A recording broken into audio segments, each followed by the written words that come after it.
Bonjour à tous, nous allons appliquer la recherche de l'écart type à deux exemples et j'en profite dans un premier temps pour vous expliquer que dans la plupart des modèles de calculatrices, on va dire classiques, hein, les calculatrices graphiques Casio à partir de la Graph 35 et TI à partir de la TI 82, on a une forme de demande qui est sensiblement la même d'une calculette à l'autre. Alors j'ai quand même fait deux colonnes différentes chez Casio et TI parce qu'on a des différences. Donc voici ce qu'il faut effectuer sur vos calculatrices pour entrer des données statistiques. Vous avez donc assez classiquement en statistique à une variable deux listes à rentrer. Une première liste dans laquelle vous mettrez votre variable, c'est-à-dire les différentes valeurs obtenues par les individus. Et puis dans la deuxième liste, les effectifs ou les fréquences, autrement dit ce qui représente les nombres d'individus correspondant à chacune des modalités de la liste 1. Vous avez ensuite des choses à faire pour demander à votre calculatrice de calculer des résultats statistiques. Nous sommes ici en statistique à une variable, hein, donc vous allez sur une Casio dans l'option 7 d'abord dire à votre calculatrice quelles sont les listes concernées pour ensuite demander les résultats de stat à une variable. Sur les TI, on va aller sélectionner d'abord stat à une variable et ensuite la TI nous demande quelles sont les listes concernées par les valeurs de X et les freq listes. Alors, vous pouvez constater que dans presque toutes les calculatrices, le terme freq apparaît. Il s'agit du mot anglais frequency. Et frequency, c'est presque un faux ami, puisque ça veut dire fréquence, mais ça veut dire aussi effectif. C'est-à-dire qu'en anglais, on utilise le même mot pour parler des nombres d'individus ou des pourcentages d'individus. Frec. Donc dès que vous voyez frec sur une calculatrice, c'est le fait d'entrer les effectifs en fait, hein. La plupart du temps dans un énoncé, on nous donne des effectifs et un peu moins souvent des fréquences. Vous pouvez ensuite donc obtenir les résultats et les résultats ressemblent à ça. Vous avez toute une liste de résultats statistiques calculés. Pour un certain nombre de calculs intermédiaires, je vous laisserai le lire, hein, et faire une pause sur la vidéo. Mais ce qui nous intéresse en particulier ici, ce sont trois éléments. La moyenne, notée x bar par la calculatrice, petit n, l'effectif total. Alors, voilà, on va oublier les remarques sur le tableau page 13. En fait, il s'agit de l'exemple de la vidéo précédente où on avait les notes 8, 11 et 15 pour les nombres d'étudiants concernés. Et puis, nous avons sigma x et Sx. Et donc là, il ne faut pas les confondre. Sx, c'est un écart type qui est calculé pour estimer un écart type d'une population si toutefois ce qu'on avait entré dans la calculette n'était qu'un échantillon. Donc bref, c'est pour faire des statistiques inférentielles. Celui qui nous intéresse, c'est sigma x. Donc l'écart type de base, on va dire, hein, de notre série en tout cas, est toujours noté par une calculette avec la lettre grecque, sigma, qui n'est autre que notre lettre S, minuscule ici.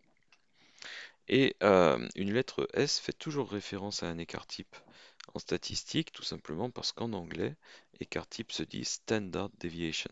Donc c'est simplement l'initiale de standard deviation.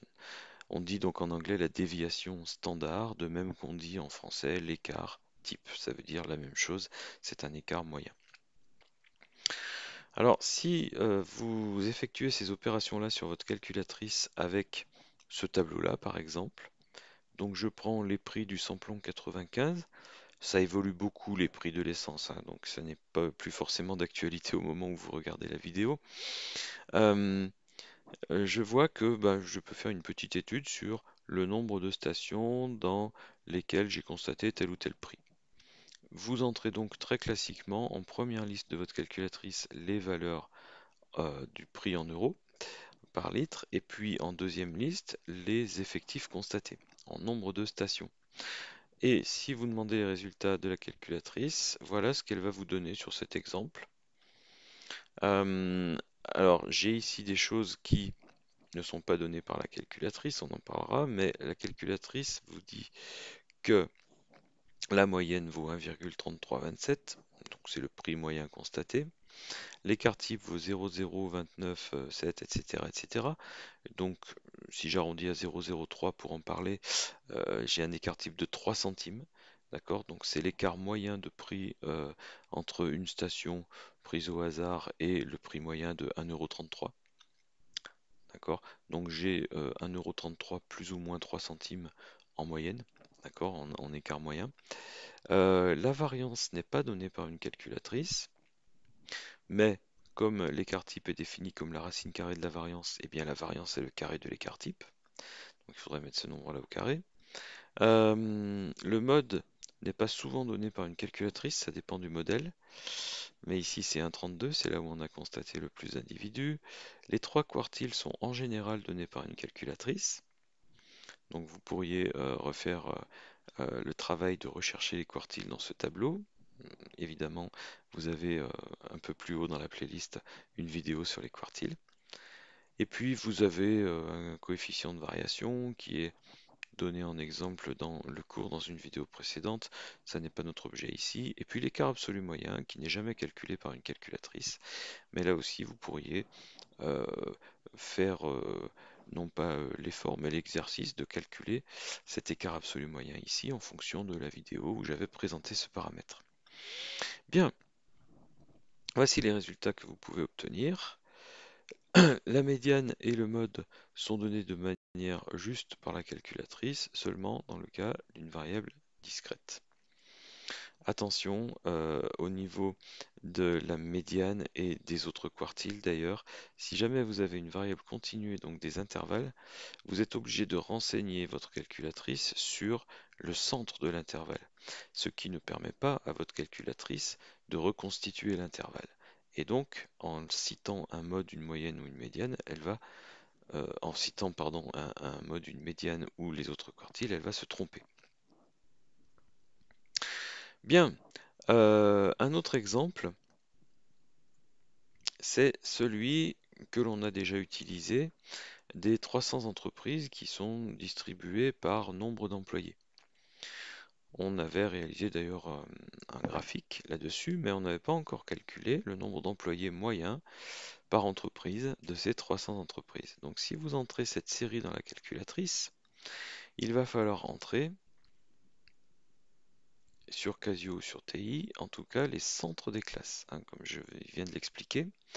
Donc vous allez devoir entrer dans la première liste de votre calculatrice 65, 90, 105, 130. OK?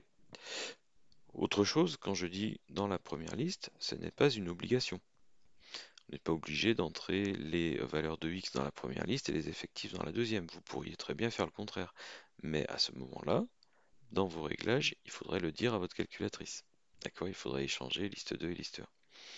Donc, mon conseil, c'est faites toujours les choses dans le sens, comme ça évite les risques d'erreur. Et donc, vous allez demander à votre calculatrice un certain nombre de résultats, et dans ce cas de figure-là, à l'issue de ce tableau, vous avez une moyenne qui vaut 102,8 employés, un effectif total que l'on vous confirme à 300 entreprises, donc c'est simplement la somme des valeurs en rouge, et vous avez un écart type d'environ 24 employés. D'accord? Donc les nombres d'employés des 300 entreprises tournent autour de 102,8 à une distance moyenne de 24. Alors encore une fois, c'est une moyenne au sens de l'écart type, une moyenne quadratique, mais une moyenne quand même. Alors on peut, pour étoffer un petit peu ce genre d'exemple, se poser la question de cet intervalle.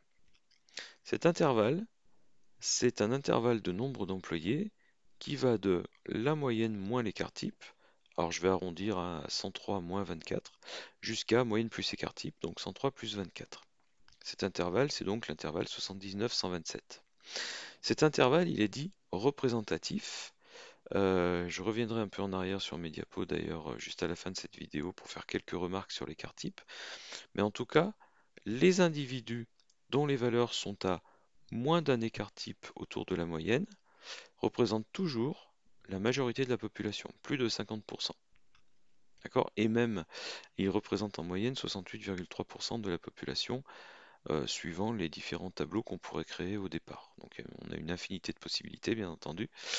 mais on a ici un intervalle qui est centré sur la moyenne, qui donc représente en gros des valeurs moyennes, entre guillemets, de la population, et qui représente toujours donc une majorité, et souvent une large majorité de la population.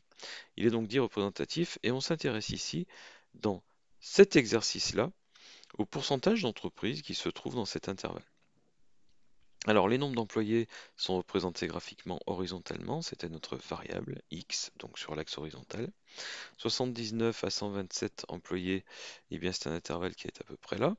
Si je fais une lecture graphique verticale maintenant, pour aller voir à quel pourcentage d'entreprises ça correspond, eh bien je vois que je suis entre 18% cumulé et 79% cumulé.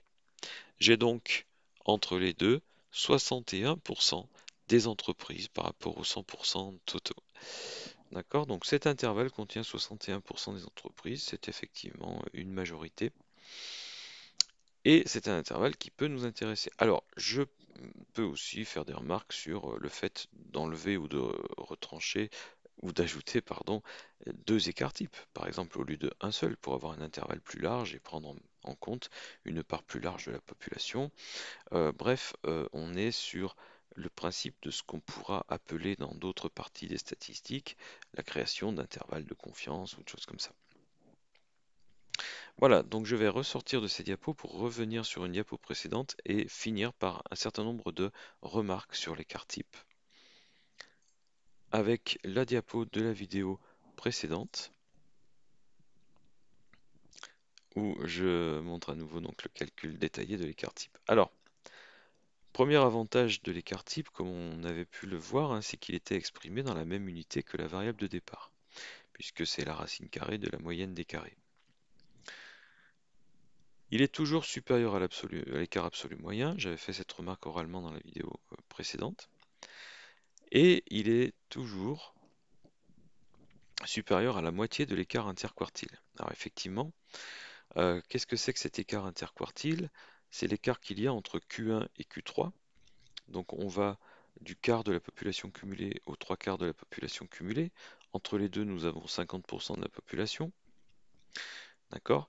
Et ce qu'il y a, c'est que l'intervalle qui s'étale à un écart type en dessous de la moyenne jusqu'à un écart type au-dessus contient toujours plus de la moitié de la population. Donc ce paramètre de dispersion est toujours supérieur à la moitié de l'écart interquartile. Donc on a affaire à un intervalle représentatif, hein, celui que je mentionnais il y a 2 minutes, x bar moins sigma, x bar plus sigma. Et dans l'ensemble infini des séries statistiques, cet intervalle contient en moyenne 68,3 de la population étudiée. On a vu dans l'exemple qu'on a traité précédemment que c'était 61, donc d'un exemple à l'autre ça peut varier fortement, c'est toujours supérieur à 50% et c'est en moyenne 68,3% de la population. Une dernière remarque, si je veux aller à deux écarts types autour de la moyenne, je crée un intervalle donc deux fois plus large qui contient en moyenne 95,4% de la population, et dans tous les cas, plus de trois quarts de la population. C'est un résultat dû à Chebyshev. Nous pouvons faire donc une dernière remarque en disant qu'on peut ne pas se cantonner à un nombre entier d'écarts types, mais bien sûr mettre n'importe quel coefficient devant sigma pour créer l'intervalle qui nous intéresse. Par exemple, si je crée un intervalle qui va jusqu'à 1,96 écart type au-delà de la moyenne, donc pas tout à fait 2, eh bien ça contiendra en moyenne pile 95% de la population. Donc on peut associer en fait à un coefficient placé sur l'écart type un pourcentage de la population bien défini. Évidemment, c'est une moyenne, ça dépend des populations étudiées. Voilà, je vous laisse sur ces remarques-là à la fin de cette vidéo. Le plus important à retenir ici étant l'usage de la calculatrice et la façon d'interpréter l'écart type en tant que distance moyenne des valeurs autour de la moyenne. À très bientôt pour d'autres vidéos de statistiques et d'autres chapitres de mathématiques.